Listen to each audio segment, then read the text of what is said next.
Hello welcome to my channel. Okay, ఇక్కడ మనం last వీడియోస్లో డైమెన్షనల్ ఫార్ములాస్ ఎలా కట్టాలో మనం నేర్చుకున్నాం. ఒక 75-80 ఫార్ములాస్ నేను నేర్పించాను ఎలా చేస్తారు ఏంటని. అన్ని ఆర్డర్లో పెట్టాను, ఒకసారి చూడండి అది. సో మీకే లైన్లో సిరీస్ అన్ని అర్థమవుతాయి. ఇవాళ ఒక వెరీ ఇంపార్టెంట్ టాపిక్, యాక్చువల్లీ చాలా చిన్న టాపిక్. అది యూనిట్ కన్వర్షన్ ఎలా చేస్తారు. నా సర్వీస్లో నేను చూసింది ఏంటంటే స్టూడెంట్స్ ఎక్కువగా సఫర్ అయ్యేది, స్ట్రగుల్ అయ్యేది ఈ యూనిట్ కన్వర్షన్స్లోనే. ఎందుకంటే ఫిజిక్స్లో యూనిట్స్ చాలా ఇంపార్టెంట్ అండి. యూనిట్స్ మీరు సరిగా కన్వర్ట్ చేయడం రాకపోతే మీకు ఎంత నాలెడ్జ్ ఉన్నా, మీరు ప్రాబ్లం ఎంత కరెక్ట్గా గ్రాస్ప్ చేసినా మీ ఆన్సర్ రాంగ్ వస్తుంది. So unit conversion is very very important అనమాట. సో యూనిట్ కన్వర్షన్ ఏంటంటే మనం ఒక సిస్టమ్ నుంచి ఇంకో సిస్టమ్కి వెళ్తాం. మామూలుగా మనకి ఆ, రెండు ముఖ్యమైన సిస్టమ్స్ ఉన్నాయి. ఒక సిస్టమ్ వచ్చేసి ఎస్ఐ సిస్టమ్ అంటాం, స్టాండర్డ్ ఇంటర్నేషనల్ సిస్టమ్. రెండో సిస్టమ్ వచ్చేసి CGS, centimetre gram second system. Okay, ఎక్కువగా మనం మాస్ లెంత్ టైంలోనే మన యూనిట్స్ 90% యూనిట్స్ వీటిలోనే ఉంటాయి యాక్చువల్లీ. ఇది కాకుండా ఎఫ్పి సిస్టమ్ ఉంది, ఫుట్ పౌండ్ సెకండ్ సిస్టమ్, అవన్నీ మనం ఎక్కువగా వాడడం అనమాట. సో ఎస్ఐ యూనిట్లో ఏంటంటేను మనం మాస్ని కేజీలో, ఓకే, అండ్ దీన్ని ఏంటంటారు మన డిస్టెన్స్ని మీటర్లో, అండ్ టైంని ఎలాగా మనం సెకండ్స్లో మనం కొలుస్తూ ఉంటాం. ఇంకా చాలా చిన్న చిన్న పాయింట్ అనేవి ఇప్పుడు నేను దాంట్లో వెళ్ళడం లేదు. బేసికలీ ఎస్ఐ సిస్టమ్ అనేది ఒక యూనిట్ సిస్టమ్, సిజిఎస్ అనేది ఇంకో యూనిట్ సిస్టమ్. అలాగే మనం ఎఫ్పిఎస్ తీసుకుంటే ఎఫ్పిఎస్ అది ఇంకో సిస్టమ్ అనమాట. అయితే మరి ఒక యూనిట్ నుంచి ఇంకో యూనిట్లోకి ఎలా మార్చాలి, దీనికి ఒక చిన్న ఫార్ములా ఉంది. n1u1 is equal to n2u2. ఇక్కడ n1 n2 అంటే న్యూమెరికల్స్, u1 u2 అంటే సిస్టమ్స్. Okay, unit systems. ఎప్పుడైనా చూడండి, మనం 10 కేజీలు తీసుకురా బాబు అంటాం. 10 తీసుకురా అంటే does it make any sense? ఫిజిక్స్లో ఏంటంటే మనం ఎప్పుడైనా మెజర్ చేయగలగాలి, మనం ఏదైనా మెజర్ చేయగలగాలి. డిస్టెన్స్ అని అనుకో, 12 అని అనుకోండి, అది నాన్ సెన్స్ లా ఉంటుంది. 12 మీటర్లు అని అనుకోండి, 12 ఇంటూ 1 మీటర్ డిస్టెన్స్ అనమాట. సో ఈ 10ని ఇక్కడ మనం యూనిట్ అంటాం, ఐ మీన్ న్యూమరికల్ అంటాం, ఆ కేజీని యూనిట్ సిస్టమ్ అంటాం. ఓకే, చిన్న తడబడ్డ బట్టి కొట్టింది సరిపోదు అనుకుంటా. Okay, coming to the point, n1u1 is equal to n2u2. ఇది మన basic formula to convert from one system to another system. రెండు మూడు చిన్న క్వశ్చన్స్ చూద్దాం, మీకే క్లారిటీ వస్తుంది. ఓకే, అయితే ఇక్కడ u1 u2 కూడా మనం MLT లో రాసుకుంటాం మామూలుగా. ఒక చిన్న క్వశ్చన్ చూద్దాం. ఫర్ ఎగ్జాంపుల్ ఈ క్వశ్చన్ ఒక దీంట్లో ఏంటంటే 3.5 kg square per metre cube ఇచ్చాడు, దాన్ని సిజిఎస్లోకి మార్చమంటున్నాడు. సో మనం దీన్ని ఎలా మొదలు పెట్టాలి అంటే, దీన్ని n1 is equal to ఎంత ఇచ్చాడు, 3.5 ఇచ్చాడు, n2 మనకి కావాలి. ఓకే, ఇక్కడ మనం రాద్దాం 3.5 ఇది కేజీ స్క్వేర్ బై ఎంత, ఇది మీటర్ క్యూబ్. ఈ n2 మనకి తెలియదు, ఆబ్వియస్లీ కేజీ ఎదురుకుంటే ఎంత వస్తుంది, గ్రామ్ స్క్వేర్ వస్తుంది, ఇది సెంటీమీటర్ క్యూబ్ వస్తుంది. ఇప్పుడు దీంట్లో నేను చెప్పేది ఏంటంటే, కేజీని గ్రామ్లో మార్చండి లేదా గ్రామ్ని కేజీలో మార్చండి. మీకు తెలుసు 1000 grams is equal to 1 kg. Okay, so మనకి ఇక్కడ ఏం చేద్దాం అంటే, దీన్ని ఒక కేజీని 1000 గ్రామ్స్గా రాసుకుందాం, దాని తాలూకా స్క్వేర్, తర్వాత మీటర్ని సెంటీమీటర్లోకి మార్చుకుందాం. మీరు అలా ఎందుకు చేస్తున్నారు, నేను సెంటీమీటర్ మీటర్లో మార్చుకుంటా, మీ ఇష్టం. రెండింటినీ ఏదో ఒక కామన్ బేసిక్ తీసుకురావాలి మనం. బేసిక్గా మన ఎజెండా ఏంటి, n2 కట్టాలి. ఐదర్ కేజీని గ్రామ్లో రాసుకోండి లేదా గ్రామ్ని కేజీలో రాసుకోండి, అంతేగాని అలగా పొలగం చేయకండి, అప్పుడు కిచిడి అవుద్ది, ఇంకేం కాదు. తర్వాత మీటర్ అంటే ఇక్కడ 100 సెంటీమీటర్, దీని తాలూకా క్యూబ్, ఇది n2 into gram square by centimetre cube. ఇక్కడ గ్రామ్ స్క్వేర్ పోతుంది, సెంటీమీటర్ కూడా ఎగురుతుంది. ఏం మిగిలింది, n2 is equal to 3.5 into 1000 square అంటే 10⁶ డివైడ్ బై 100 క్యూబ్, ఇది కూడా 10⁶ వస్తున్నది. ఏం చక్క ఈ రెండు క్యాన్సిల్ అయిపోయి మళ్ళా మనం 3.5కే వచ్చాం అనమాట. యూనిట్ ఏంటి, gram square per centimetre cube. So answer ఏంటవుతుంది, 3.5. ఇది ఒక బేసిక్ టైప్ క్వశ్చన్ అనమాట, ఎక్కడైతే మనం ఇదే మెథడ్ వాడి మనం ఏ యూనిట్ అయినా ఏ యూనిట్లోకైనా మార్చుకోవచ్చు. తర్వాత ఇప్పుడు ఒక కాన్సెప్చువల్ క్వశ్చన్ చూద్దాం. దీంట్లో కొంచెం ఇది ఇంకో టైప్ కోసం అనమాట. ఇది the fundamental units of force and length are increase by 4 times.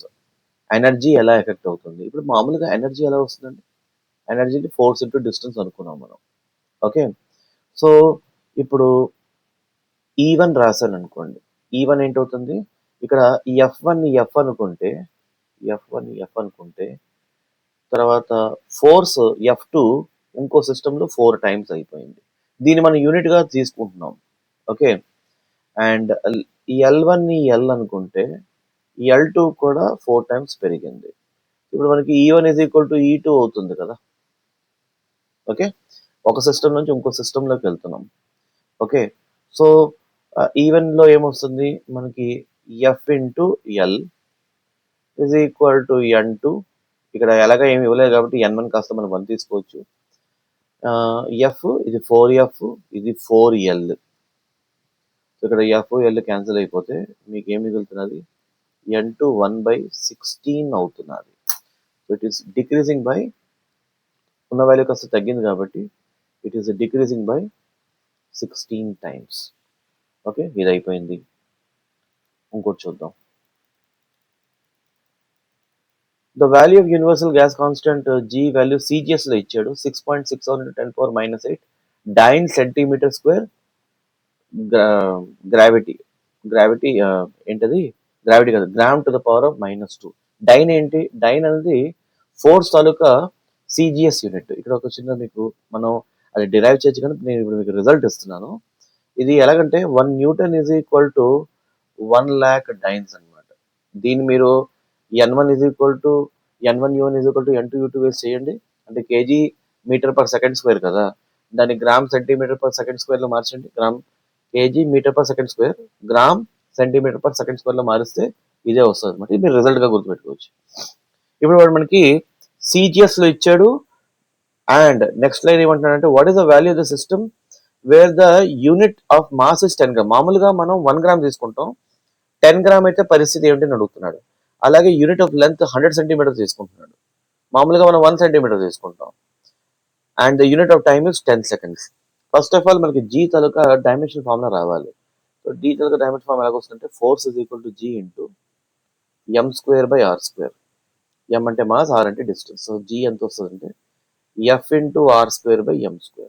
ఇది దాని తాలూకా డైమెన్షనల్ ఫార్ములా. సో నేను యూనిట్ రాసినప్పుడు నేను ఎలా రాస్తాను? ఫోర్స్ ప్లేస్ లో డైన్ రాసుకుంటాను, ఆర్ ప్లేస్ సెంటీమీటర్ రాస్తాను, మాస్ ప్లేస్ లో గ్రామ్ స్క్వేర్ రాస్తాను. ఓకే. సో దీన్ని మనం ఇలా రాద్దాం. N1 వాల్యూ 6.67 ఇచ్చాడు. N1 వాల్యూ 6.67 ఇచ్చాడు. మనం N2 కట్టాలి. సో మనం రాద్దాం 6.67 ఇంటూ ఫోర్స్. ఫోర్స్ లో 6.67 × 10⁻⁸. 1 dyne into 1 centimetre square divided by 1 gram divided కాదు, అంటే gram to the power of -2 రాశాడు కానీ నేను కింద డివైడ్ చేస్తున్నాను. ఈజ్ ఈక్వల్ టు N2 మనకి తెలియదు. కనీసం వాడు ఏమంటున్నాడు? డైన్ ప్లేస్ లో సో మనకి లెంత్, మాస్, టైం ఇస్తున్నాడు. వాడు ఇక్కడ డైన్ లో మాట్లాడడం లేదు. డైన్ లో మాట్లాడడం లేనప్పుడు మనం ఏం చేయాలంటే ఈ డైన్ కూడా మనం మార్చుకోవాల్సి వస్తుంది. సో మామూలుగా ఫోర్స్ తాలూకా డైమెన్షన్ ఫార్ములా ఏంటంటే mLT⁻⁻2. mLT⁻⁻2. Okay. So so ఇక్కడ మనం ఏం చేయాలంటే డైన్ ప్లేస్ లో సపోజ్ ఇప్పుడు దీన్ని కనుక ఇంకా మనం రిఫార్మ్ చేస్తే దీన్ని ఎలా రాద్దాం అంటే నెక్స్ట్ స్టెప్ 6.67 ఇంటూ 10⁻⁸. ఇప్పుడు చూడండి, మామూలుగా మనకి మాస్ వాడు ఏం చేశాడంటే 10 టైమ్స్ చేశాడు, లెంత్ ఏమొచ్చి 100 టైమ్స్ చేశాడు. అంటే మాస్ ఇంటూ లెంత్ ఎంత అవుతుంది? 1000 టైమ్స్ అవుతుంది.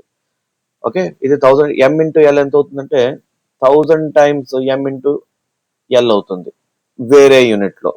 ఫస్ట్ యూనిట్ కాకుండా ఇది ఫస్ట్ యూనిట్. ఇది ఇప్పుడు నేను రాస్తుంది ఇది ఫస్ట్ యూనిట్. ఇప్పుడు మనం సెకండ్ యూనిట్ లో రాస్తున్నాం. అండ్ సెకండ్ స్క్వేర్ అక్కడ 10 సెకండ్ స్క్వేర్ అంటున్నాడు. అంటే సెకండ్ స్క్వేర్ డినామినేటర్ లో వస్తుంది, అంటే 10 స్క్వేర్ సెకండ్ స్క్వేర్ వస్తుంది. సో దీన్ని మీరు సింప్లిఫై చేస్తే యాక్చువల్లీ ఇది 10 అయిపోతున్నది. అంటే 10 into mass into length by second square. అది డైన్ కదా. అంటే ఇక్కడ మనకి డైన్ ఏమవుతుందంటే 10 టైమ్స్ అయిపోతున్నారు. ఈ కొత్త యూనిట్ లో డైన్ కాస్త 10 టైమ్స్ అవుతున్నది. సో మనం ఎలా రాసుకోవాలంటే n2 ఇంటూ 10 డైన్స్ వేసుకోవాలి. 10 డైన్స్. సెంటీమీటర్ ప్లేస్ లో 100 సెంటీమీటర్ యూనిట్ అంటున్నాడు. సో 100 సెంటీమీటర్ హోల్ స్క్వేర్, ఎందుకంటే 1 సెంటీమీటర్ ప్లేస్ లో 100 సెంటీమీటర్ కన్సిడర్ చేయమంటున్నాడు. And gram square. Gram square లో వాడు 1 గ్రామ్ ప్లేస్ లో 10 గ్రామ్స్ రాసుకోమంటున్నాడు. దాని తర్వాత స్క్వేర్ చేయమంటున్నాడు. సో ఇప్పుడు దీన్ని మనం కనుక సింప్లిఫై చేస్తే ఈ పోర్షన్ ని, ఇది 10 ఇంటూ 100 స్క్వేర్ ఉంది, అంటే 10 ఇంటూ 100 స్క్వేర్ అంటే 10^4. ఇది డివైడ్ బై 10 స్క్వేర్ ఉంది. సో ఇక్కడ ఒకటి పోయింది, ఇక్కడ మళ్ళా ఇక్కడ 3 మిగిలింది. అంటే రైట్ హ్యాండ్ సైడ్ 10^3 వస్తున్నది. సో దీని కనుక మనం లెఫ్ట్ హ్యాండ్ సైడ్ తీసుకెళ్తే ఇదంతా కూడా ఇప్పుడు క్యాన్సిల్ అయిపోతుంది అనమాట. ఇదంతా కూడా ఇప్పుడు మనకి క్యాన్సిల్ అయిపోయి మనకి n2 ఎంత వస్తుందంటే 6.67 ఇంటూ 10^-8 10^3. ఇటు వస్తే డివైడెడ్ బై 10^3 అవుతుంది. డివైడెడ్ బై 10^3 అవుతుంది. అంటే 10^-11 అవుతుంది. కొద్దిగా లెంతీ అయింది. ఈ ప్రాబ్లం నేను ఏం చేశానంటే ఇక్కడ స్టాండర్డ్ యూనిట్స్ లేవు. ఇక్కడ మనం ఫోర్స్ నుంచి మనం జీ క్యాలిక్యులేట్ చేసాం.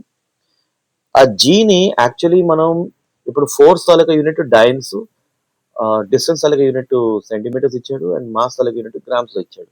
కానీ వాడు ఇంకేదో కొత్త యూనిట్ లోకి వెళ్తున్నాడు. అక్కడ యూజువల్లీ మనం 1 సెంటీమీటర్ యూనిట్ గా భావిస్తాం. వాడు 1 సెంటీమీటర్ ప్లేస్ లో 100 సెంటీమీటర్స్ అంటున్నాడు. 1 గ్రామ్ ప్లేస్ లో 10 గ్రామ్స్ అంటున్నాడు. 1 సెకండ్ ప్లేస్ లో 10 సెకండ్స్ అంటున్నాడు. అప్పుడు ఎంత వస్తుంది ఆన్సర్ అని అడుగుతున్నాడు. అదే మనం n1 ఇచ్చాడు, n2 కట్టాలి. అంతా కూడా మనం dyne centimetre square plus gram square లో తీసుకొచ్చాం. ఏది కొత్త యూనిట్ ని.